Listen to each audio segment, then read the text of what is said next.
miadto si Jesus sa yuta doon sa lungsod sa Cesarea Filipo ug didto nangutana siya sa iyang mga tinunan.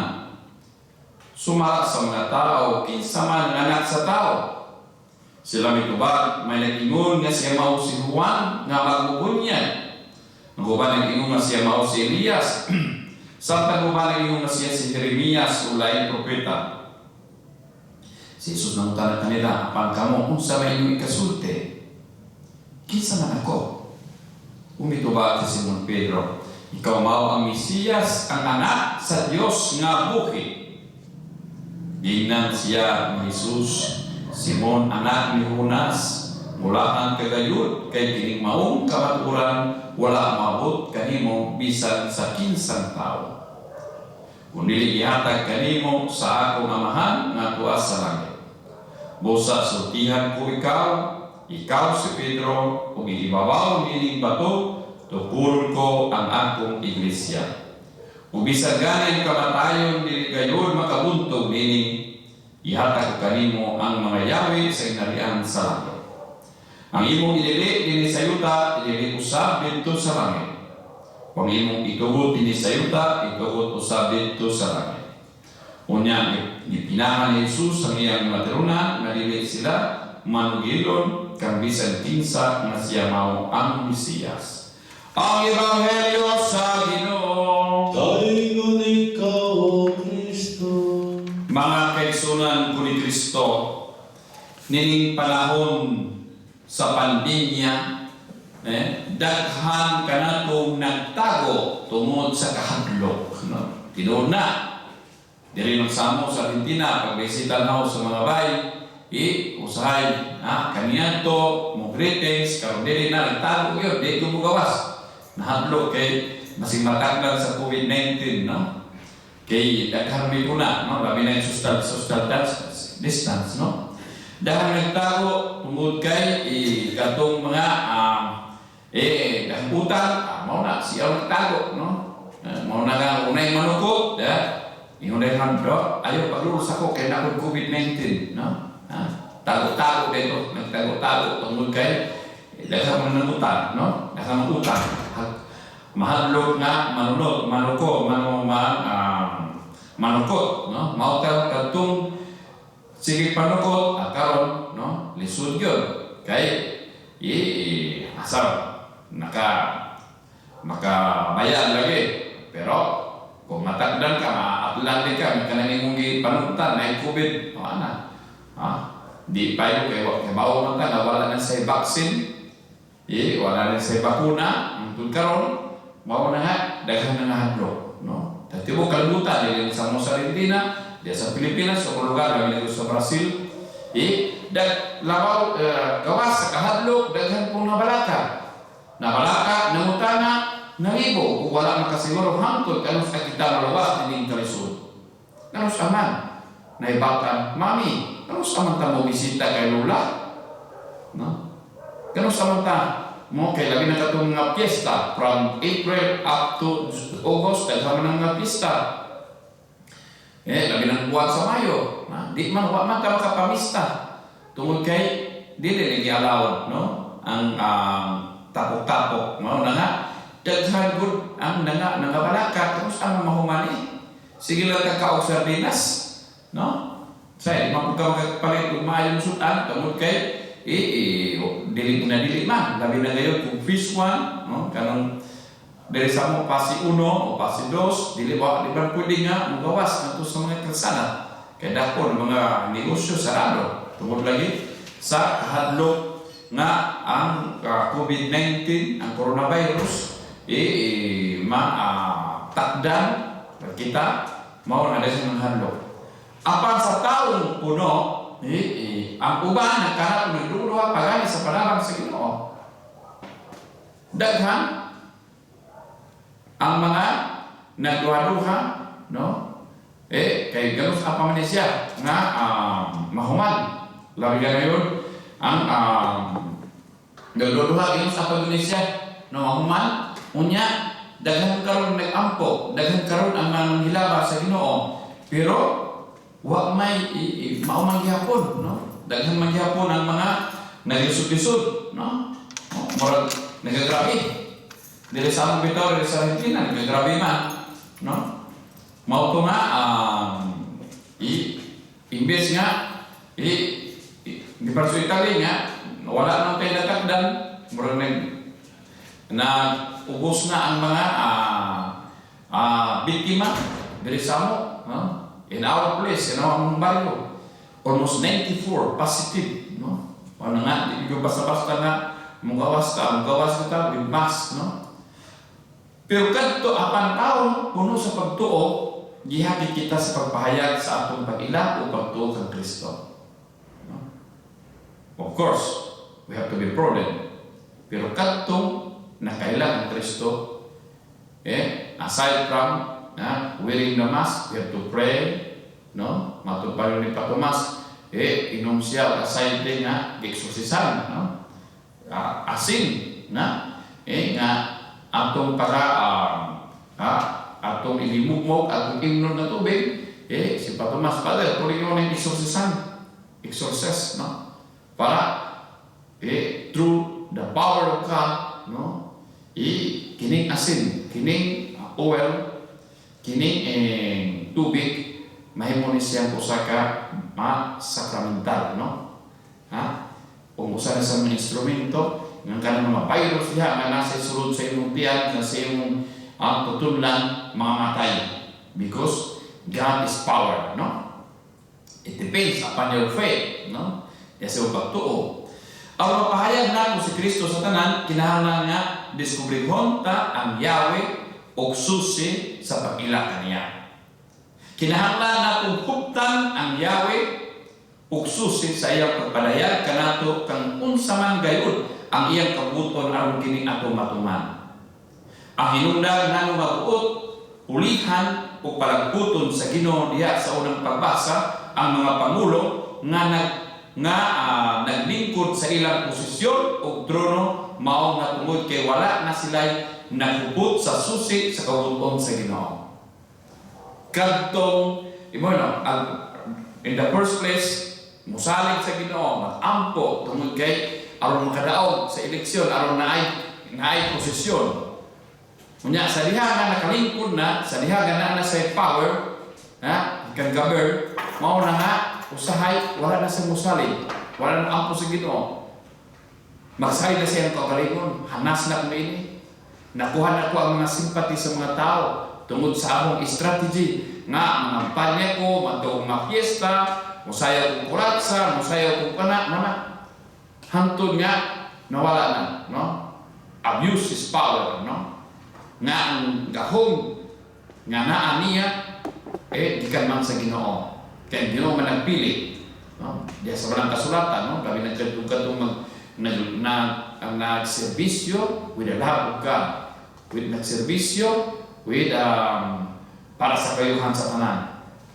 Pero kadtong wala na manumbaling sa uban tungod kay nahaylo sa mga kwarta, sinakong kwarta, nahaylo sa mga labi na mga project nya, kung nakin mga project from national government, pagato nito sa mga officials, sa mga local officials, daghang mga uwian na nga mangurakot, no? Imbes nga 1 million, maabot na nito 200,000, mao na nga kulang ang simento, kulang ang mga bus, mao na nga maabot ang mga kalamite, hugmak dayon ng tulay, hugmak dayon liki dayon kay kulang man, no?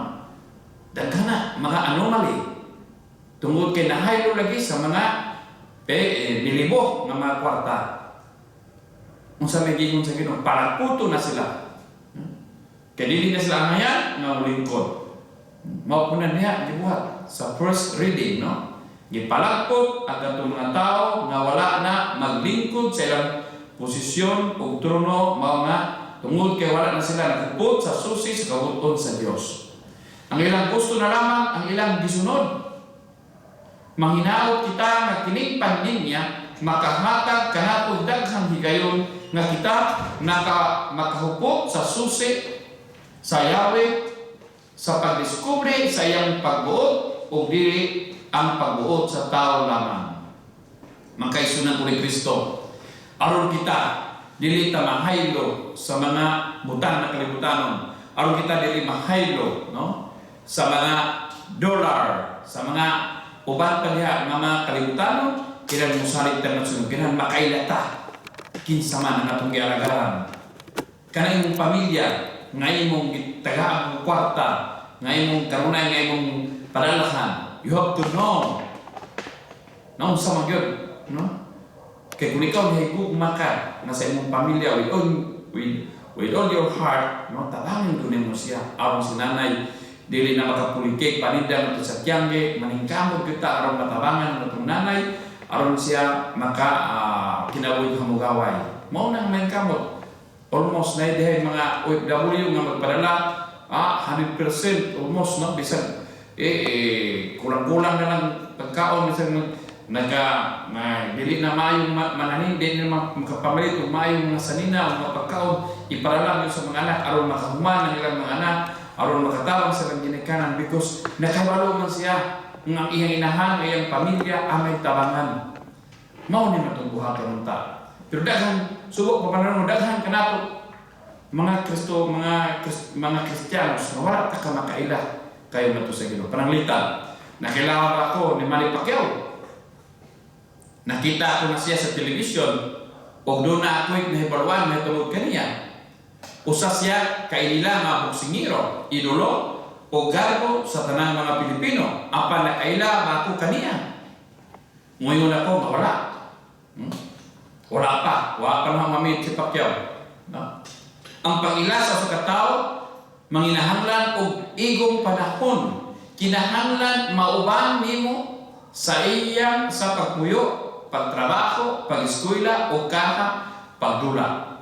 Kung ikaw gusto kang suunin mong amigo, doon ka nahibawa man ka, na nasa yung mga defect, nakibawa man sa iyang mga hiyas, nakibawa man ka sa iyang mga gustong kanon, tanan, no? Mabitaw niya nga, ang advantage po, unta, katong mga magminyo, nga, diha mo si mong baryo pagpiling pangasawa, no? Nakuban ka naman ito. From Luzon, mangitay taga Bisaya. From Bisaya, ang natubin na of course, natay mga mix, especially sa among masakitang mga Pilipino, kay we are not really nationalistic, but we are regionalistic, no? Mabitaw na. Ako, really, I admire, no? Kadtong mga tigulang na to, nga, gusto ko nila na imong mapangasawon, imong silingan, imong hindi mo paryente, because of course, fourth degree, it cannot be, no? Hindi mo pwede magpangayon ng pangasawon because canonical, there is a really impediment, no? Hindi pwede magpangasawa kung paryente. I admire, no? Sa akong nanay, nakasawa sa akong tatay, silingan na sila, no? Doon mo na, suba rin in between sila. Mauna nga, nindot ang nakaila sila nay sa akong tatay. Kaya nakaila siya sa iyang lulo, nakaila siya sa iyang mga paryente. Mauna nga, di na manginahanglan nga, wak man ko. Naiuban ka rin rin, nga managbulag tungod kay after 10 years, no? Subok pa malalong, gawa ko kailan mo. Kanina to, palahugog, kanina to, labing niya kayo. Sweetheart, heart, karon, kumo na. After 10 years, after 5 years, after 2 years, no? Nga nagpuyo, nga naman, kulang ang pagkaila sa usap-usap. Mao na nga, maabot ang mga, gitawag o mga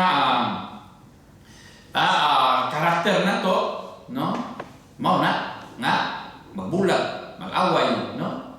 Mao na po na advantage, no? Hinaupunta, kamong mga lalaka, nga naminaw karon, sunda ang mga hangyo, ang mga council, no? Ang mga konsiho sa atong mga ginikanan, sa atong mga apuhan, nga kumupili kung nasawa ka dahil ka ng imong silingan, ka ng imong paryente, ka ng ayaw ng paryente, ka ng imong classmates, no? Bitaw, no? Because really, nindot pa yan, no? Nga mag-uyab, amigo, classmates, tungod kay ang pagpangasawa, ang kilamoy sa kaminyoon, nagsugod man na sa kumpanyosip, no? Mga manag-uban. Dili sa amigo. Uban-uban. Uban trabaho, uban sa baile, uban sa uban mga sa trabaho, uban sa kolehiyo, kala na. Kumana na naliliha ang mga pag-amigo, manag-amiguhay. No?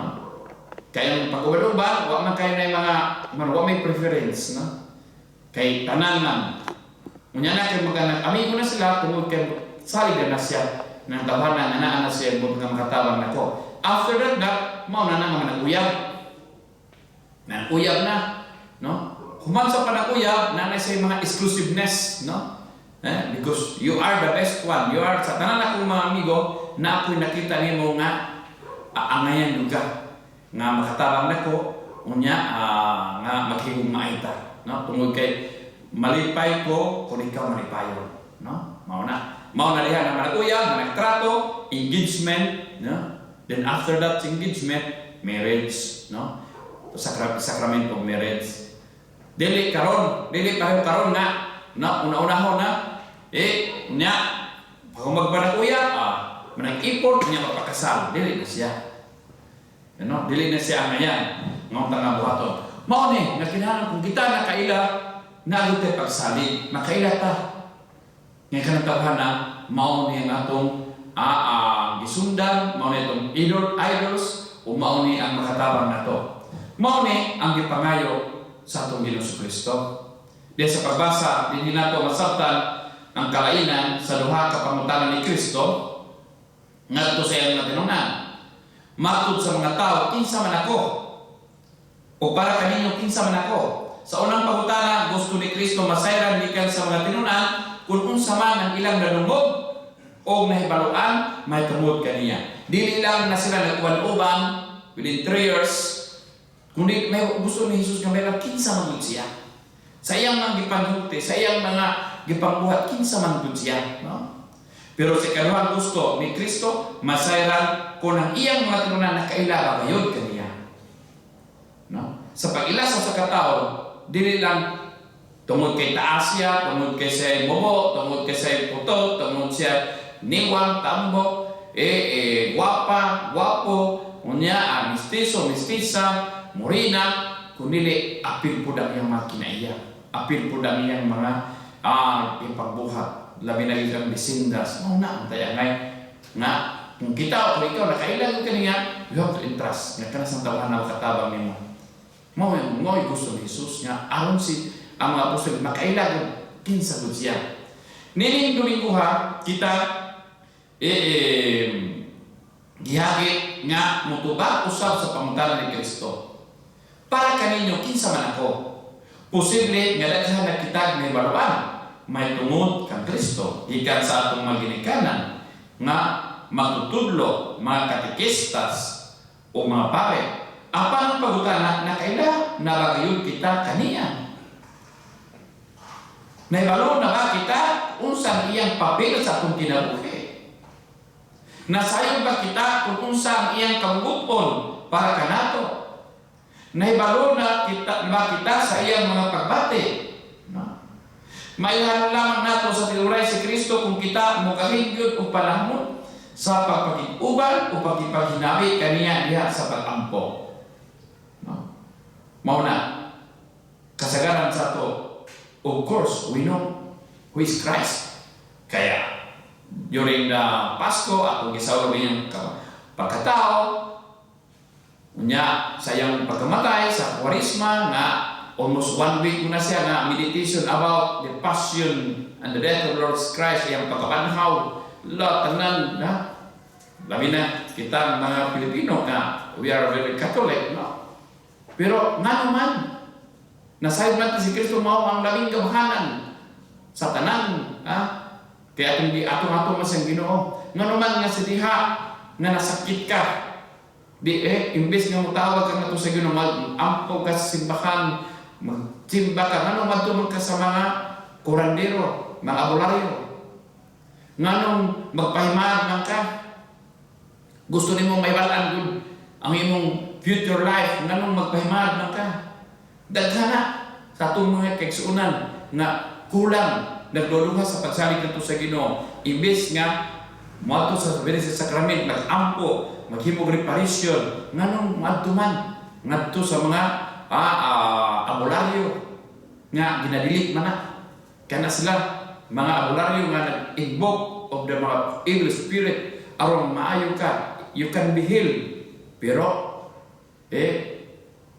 sukuton ka, mao na nga dahang naposes, dahang mga nasakit nga di may wala sa doktor, ana tungod kay really a manifestation of devil, mga manifestasyon na sa yawa ngano ikaw kay wala ta mosalig nato sa Ginoo. Ulaw na sa tanan daghan ang daghan nakatibula. We know nga ang simbahan nga gituon ni Kristo mo in Catholic Church nga balin-balin man ka. Nakaluulan ka na itong artista nga mayo mo kanta, nagwali nga ito sa sharing about his life or his conversion. Unya artista lagi. Unya mayo mo kanta, nanug ka ng kanta nga makapahinuklog nimo because nya preaching ana no di para sa pari nga usay hisgot sa imong mga bisyo, maghisgot sa imong mga pan, no? Mo dili ka kanang musimba tungod kay kanang pare nanghilaog na sa kung kinabuhi. Mayo tong pastor dito kanang you are me saved, no? Maluwas ka kung ikaw mosalig sa Ginoo. Kung ikaw magpabautismo, maluwas ka dayon makasultan ninyo sa ginharian sa langit. Muhatag ka og tithes, makadawat ka 10 times mo na may mga pasalig. Kung mautot-utot mo ka, mao na nga, mawaling ka relihiyon. Nga, dahil ka na ito may kiksuunan. Kaniadtos, ako, palahobog, kaniadto, ako, sige, pangutang, kaniadto. Unya, karon nga, misulog ko sa born again, karon nga, miyabi ko sa mga fellowship, sa mga Pentecostal Church, sa Baptist, sa Victory Fellowship, nausog akong ginabuhi. Tungkol kay nilalaan ako si Kristo, nakuyo na ko sa no! It's really a hypocrite. Hipokrito ka. Kaniadto ang Ginoo sige pangita nimo. Sa balang kasulatan ang Biblia, no? No? Kung ikaw ngano man tungod kay ikaw nalayo sa Ginoo. Ang Ginoo dili ikaw ang nangita sa Ginoo. Brothers and sisters in Christ, you are not the one who look for Jesus, but Jesus the one who is looking for you. Siya ang nangita nimo. Siya pangita nimo. Tungod sa imong pagkagahiko, tungod sa imong mga bisyo, tungod sa imong mga sala, ikaw nalayo na to sa Ginoo. Dili kay through the religion, through the fellowship, through sa imong mga nga ikaw nagbago sa imong Ginoo. No, because the one who changed your life is not the pastor, is not the priest, is not the parishioner, the bishop, even the pope cannot change your life. Only God ang magbago sa inyong kinabuhi through the power of the Holy Spirit and through the intercession of Our Lady. Mo namang isunod po ni Kristo. Hinaupunta nga ito pamaladungo nato ni karon.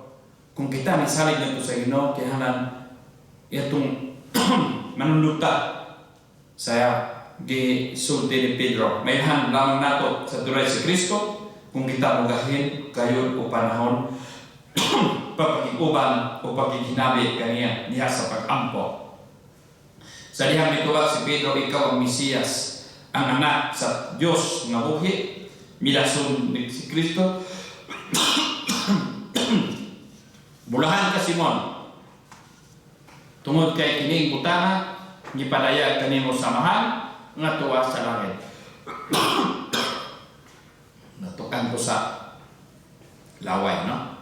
Muna nga, nasa ato pa ang tanang kibalo magaikan nila sa tawhanong abilidad kung nila sa Diyos nga magagakon.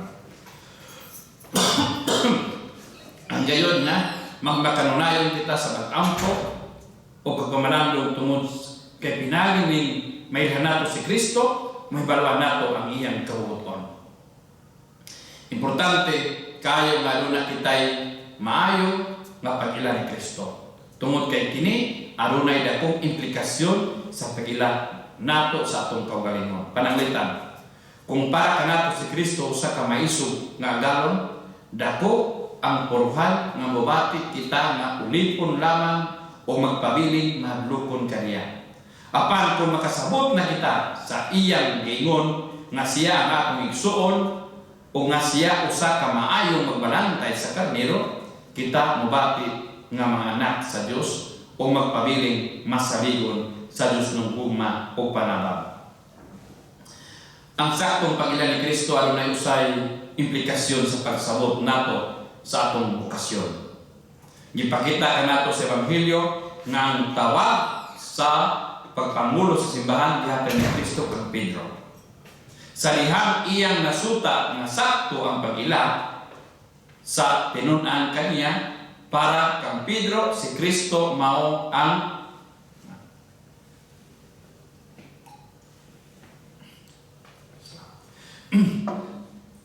si Kristo mao ang dugay nga gipasabot si gihatag ni Kristo kang Pedro sa iyang nasuta nga sakto ang pag-ila sa tinunan kaniya para kang Pedro si Kristo mao ang dugay nga gipaabot nga manluluwas ang katumanan sa susnong panaan. Kining kamatuoran bilidhon kayo para kang Pedro tungod kay siya mismo nasayod sa iyang pagkamasalayton o sa iyang dakong panginahanglan usa ka manluluwas. Umindot kayo palandungon nga sa pagtawag ni Kristo kang Pedro nga mahimong pangulo sa simbahan, iya usab nga ihatag kaniya ang dakong takas sa paghatag o pagpasaylo ngadto sa tanang makasasala. Mao ni hinungdan usa sa mga fundamental nga kita mong bisal, no? Dahil mga born again, mga Protestant, mo dahil ko man sa Ginoo. Di ko mong bisal ng pare kay tao makasasara na siya. Mo dahil ko kay Lord, I'm sorry. Itaas akong kamot, ipiwa akong mata, nga yung music, no? Minit nga makapahinuklog na to, hilak na yun, musay bulokso, tungod kay nangayong pasaylo sa Ginoo. No? It's not. Kung ikaw buot niyang musunod sa kabutot sa Ginoo, kung ikaw nakibalot ka sa balang kasulatan, unsay inyon, doon nga to sa pare, pangumpisal. Sumala sa inyon sa balang kasulatan, nga, atong nabaruan, mingon nga, unya gina siya, ihatag kanimo ang ngayaw sa ginan sa langit. Ang imong idili, dinhi sa yuta, idili usab ito sa langit. Kung imong itugot dinhi sa yuta, itugot usab ito sa langit. Mao ni ang rason ngano nga kita mampisal sa pare. Ang pare ni dili siya ang magpasaylo nimo. Only God really can forgive you. Nga makapasaylo nimo. Ang pare just an instrument. According to the Bible, according sa mga pulong sa Ginoo. Mao na nga kami mga pare ni hunahuna madili hunahuna sa mga sa diha nga ikaw misugod ngadto sa pare, misugod ngadto sa Ginoo. Ug ang pare mohatag nimo absolution, it means to say that you will receive the absolution, will be forgiven, no? Mapasaylo nimo mga sa. Mao ni o kita magiging masunuron, masinugtan sa kabuto sa Ginoo, sa mga sugo sa simbahan, no? Nga ayaw lagi pagpuyo-puyo, magpakasal ka, no? Ayaw sige kihuman yung asawa, ayaw pangabit, no?